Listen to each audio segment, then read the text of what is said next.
Hello there, and I'm excited today. Very, very excited because it is day 9, which is a big deal, actually, because it means congratulations, pat on the back, that we are a third of the way through the DCT 28-day digital detox challenge. I'm calling it a challenge. It is a program, but it's also a big challenge. So we've reached a major junction, and at this point, I would like to offer you two options. Number one, that you carry on through the next 9 days with me. Number two, that you go back and you repeat the last 9 days of observe and allow and continue to apply the prompts. There's two reasons why I'm offering this kind of buyout, if you will, or step back. It's because sometimes I think that life is so fast anyway, and it can feel overwhelming to and frustrating to feel like you've got too many props, too many things you have to do. And the first 9 days, we did kind of give you a lot of things to think about, a lot of things to do. So if you want to just ease up a little bit and give yourself, especially if you're brand new to this kind of work, give yourself another 9 days of observe and allow. And then you can just pick up again on day 10. You can go through the playlist and pick up again on day 10 or not. You can continue for a whole 28 days of observe and allow. That is perfectly fine if that's what you want to do. I also want to say that we totally understand human nature. This can be very intense work. We think we're dealing with one thing, which is digital overuse, but essentially what we're dealing with is the feelings that underlie our addictions. And why do we get bored? Why do we get triggered? Why are we so reactive? Why do we sometimes feel sad and we just want a distraction? So things can come up, right? And we want to give everybody a chance to do this at their own pace. So you make this playlist and this program what you want of it. It's there for you. Everything's going to be recorded at some point. So it's there for you to go back and dig in over and over and over again. The other thing is that things sometimes can just happen out of the blue with our loved ones, with life, maybe with our job, our health, something. And this just feels like an extra burden, and we can maybe feel a little bit guilty about pushing it to the side and dealing with what we're dealing with. Don't feel bad, don't feel guilty. So that's your out. If you want to stop here now in the 9 days and do what you want to do it your way, fine. But if you want to keep going, well, actually, let me just stick to my line of thought here. Sabotage never takes a day off. Okay, so now I'm going to rally for continuing on for 9 days. All right, I'm going to say if it's possible for you to lean in, stay with me. So this trillion-dollar industries,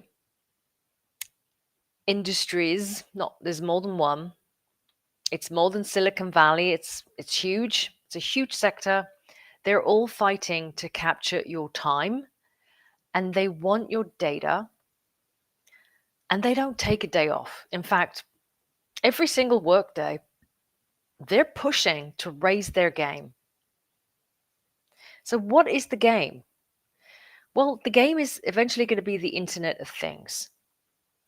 So, and the Internet of Things isn't just smartphones or wearables. A lot of people are having wearables now.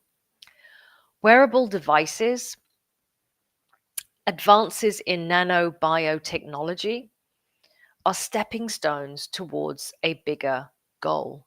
And that goal is singularity.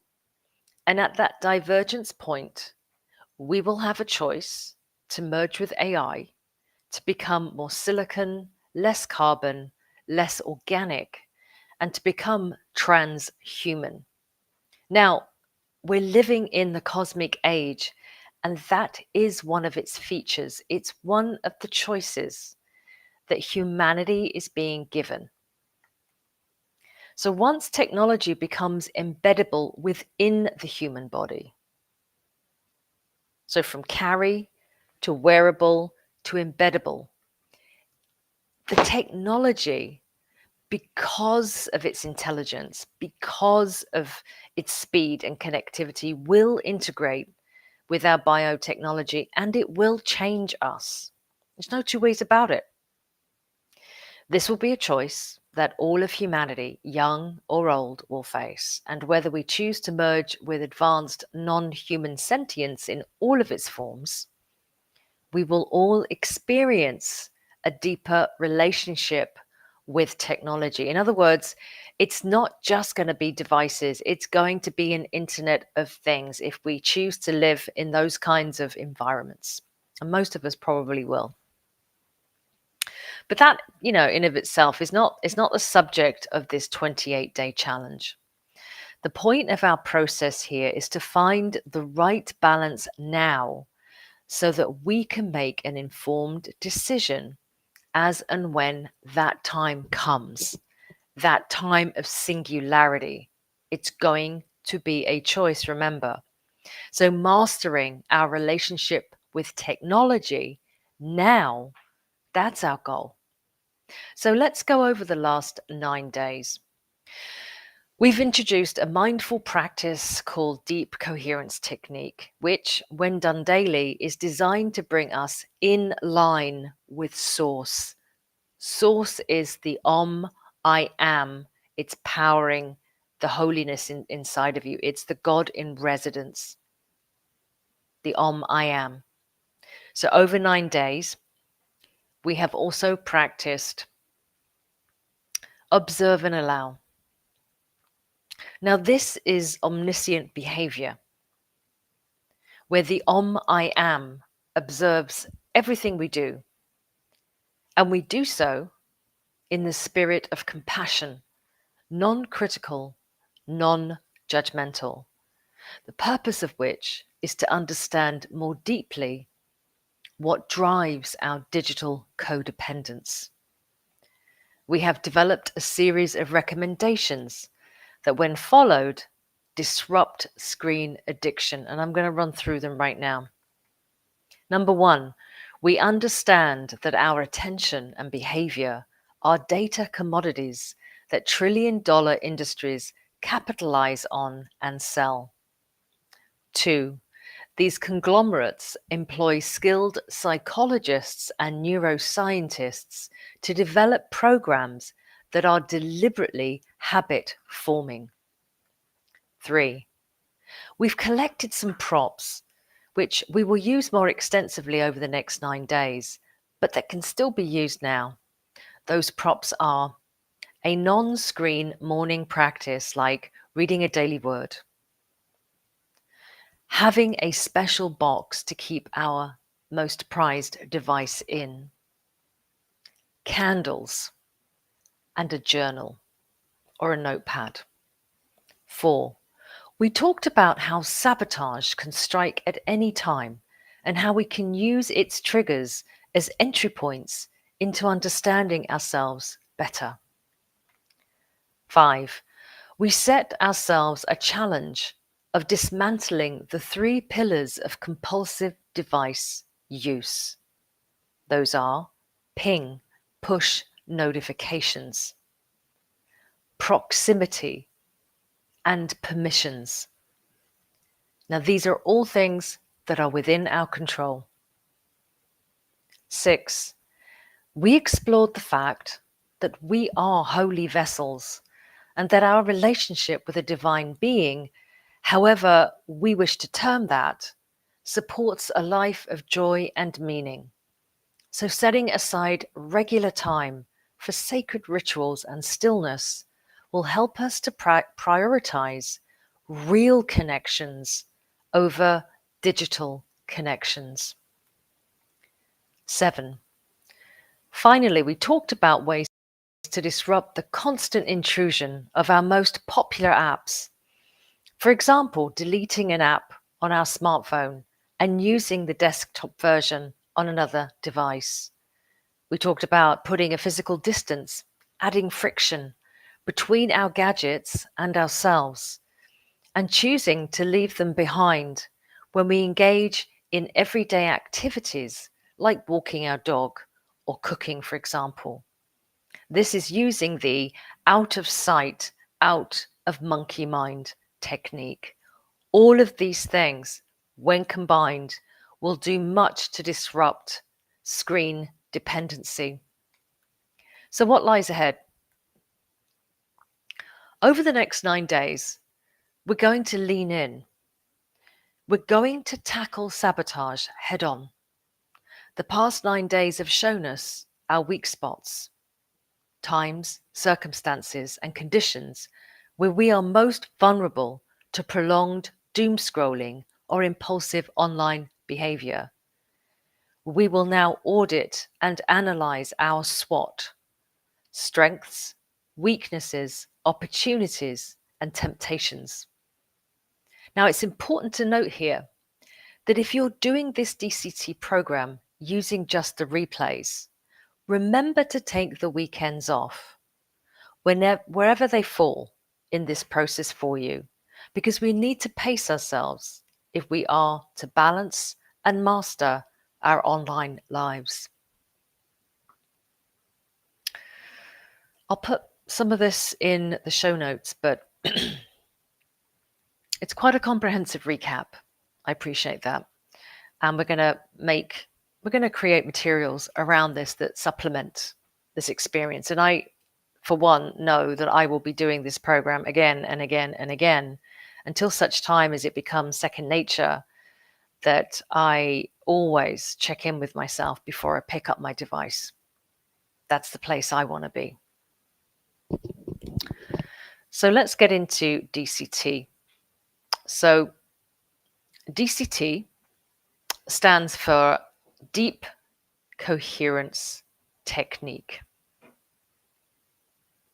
Coherence is the name of the game in the cosmic age. It's the name of the game. It is going to be the rocket fuel that powers your evolution through what will be extraordinary times.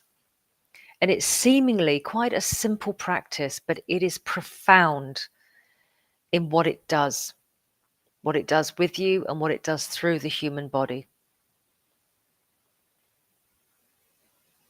So, take a few deep breaths in. Put your feet on the ground. We're going to do something a little different today. And I think this is an invitation for you, once you master DCT, is to make this your own. There's the 5 steps, but you can play with them a little bit. So what I want you to do is I'd like you to just bring your awareness down to your feet. So drop down through the body. You can imagine the feather again if that helps. And bring your attention and awareness down to your feet, to the soles of your feet in particular. And instead of the earth beneath your feet, we're going to imagine that the ground beneath your feet is in fact the ocean. So you've got your feet. You've got your feet in the ocean. Maybe you're sitting at the side of a dock and your feet are just gently bobbing up and down on the warm waters of the ocean. So get that. Feel that underneath your feet. And what we're going to do today is we're going to feel that water beneath us, which is an element, which is a part of the earth.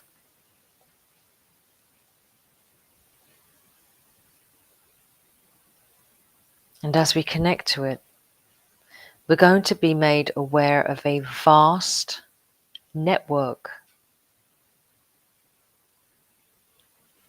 It's like seaweed. It's glistening. It's like silver. And it is throughout this entire ocean. This network exists. It's glistening and floating and moving with the current.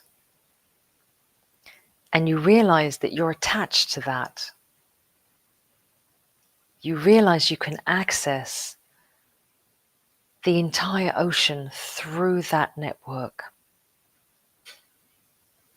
And as you follow that network down and along, you're going to go deeper and deeper through that network, deeper and down and deeper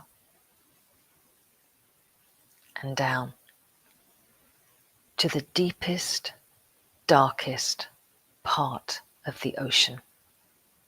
It's a place rarely seen, if at all. But no matter what happens on the surface of this ocean, at this depth, there is only calm. There is only serenity.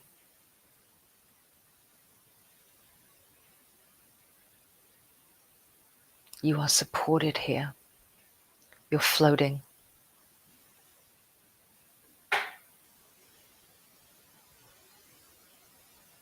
There is nothing that can hurt you here. You are supported by this element. And now as you float, you sink gently down until you reach a point which is the floor of the ocean, which is soft and warm. And you allow yourself to sink into that beautiful sand, warm, all-encompassing, comforting.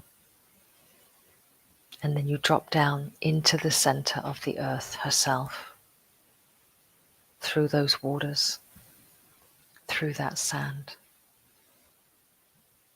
And you become one with the earth, one with all the sea creatures, one with all of the oceans, and you realize that there is only one ocean. I take that feeling, draw from that element, and pull it up through that network. Pull it up and slowly rise up through those waters, very gently, just gliding effortlessly. And allow the ocean to gently rise you to the top. There's nothing you need to do. To rise to the top, and as you rise to the top, you gently break those waters, and you find that you are coming up with this frequency, this resonance, this connectivity, this connection, this warmth, this relaxation, this sense of buoyancy. Feel that rising up through your feet, rising up through your legs as you dangle your feet in that ocean water. And feel that resonance coming up through the body like a wave, like a rising tide. And as it reaches the shoulders, it rises gently up through the neck, up into the monkey mind, where all the chitter chatter lives, and it submerges it in peace.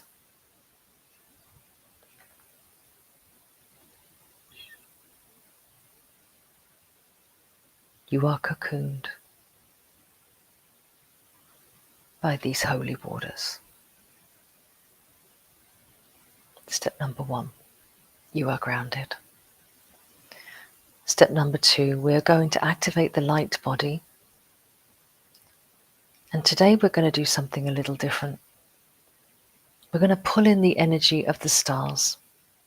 As we sit on that dock, we're going to look up at the stars, and as we breathe in, we are going to pull the wisdom and the illumination down from the heavenly bodies into our own body so that we can become activated and a light being. 5 breaths.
Step number 2 is complete light body activated.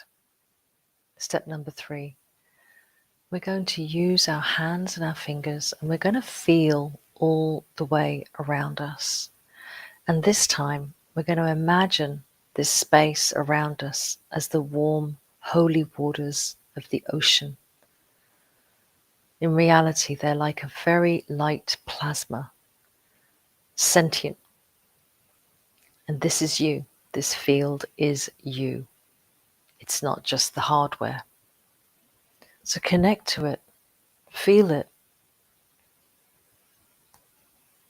integrate it, cohere it kinetically.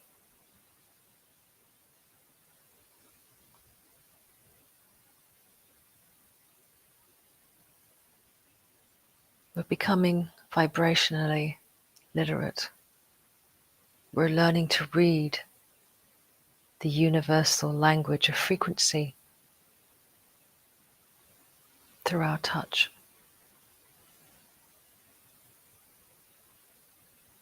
Step number 3 is complete. Step number 4, we're going to put our hands together, press into the heart. This is a sacred act, and we're going to enter into the Om-powered I am that I am. This is the divine in residence, the Holy of Holies. And today we're going to imagine that we're opening up an oyster shell, and that what is in between the oyster shell is a golden pearl that is our inner sun, Shekinah light. And as we gently open, that pearl is going to become a golden orb. And that golden orb is going to become the rising sun, the resurrected one,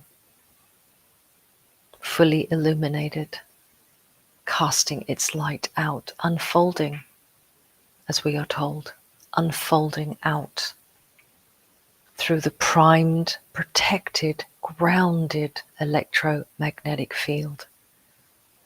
So we've sanctified its reception. So expand that golden light out in all directions and feel it as it permeates every part, not just of your field, but feel it permeating your body. Feel that golden light in every part of your body.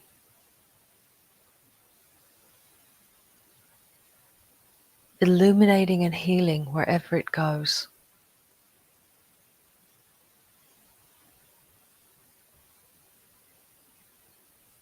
And now gently bring your hands back together. And now that we have unfolded, we are going to join the cosmos through a vortex called the Power of 9.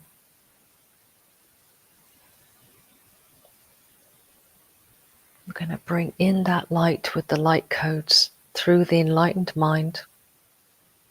Call it the third eye, pineal gland. See it as a white beam of light that hits your heart and explodes out, because the heart expands this light, creating a ripple on a lake or a waveform. However you see it in your mind's eye, it doesn't matter. Now see that wave expand out in all directions. That's coherence. So using the analogy of the element of water, see that ripple rippling out in the waters that are your holy expression, you. And when that ripple reaches the edges of your electromagnetic field, let go and let God. Coherence will run for you all day.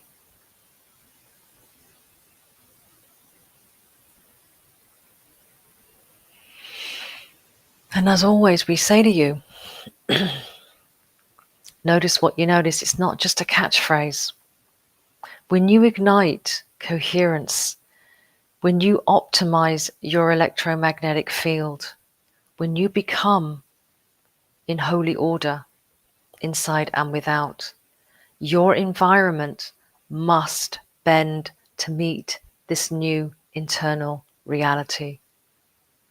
And we always say within 28 days, something will shift for you. Something will shift in your life. You are making that happen just by practicing DCT. So have a beautiful day. God bless you. God bless everybody in your life, in your world. And they will be blessed by you. By your mere presence, they will be blessed. And they won't know why. But you will. You keep running that. You just keep running that. Because it's glorious. And I will see you again for day 10. Congratulations. We're a third of the way through. I'll see you soon.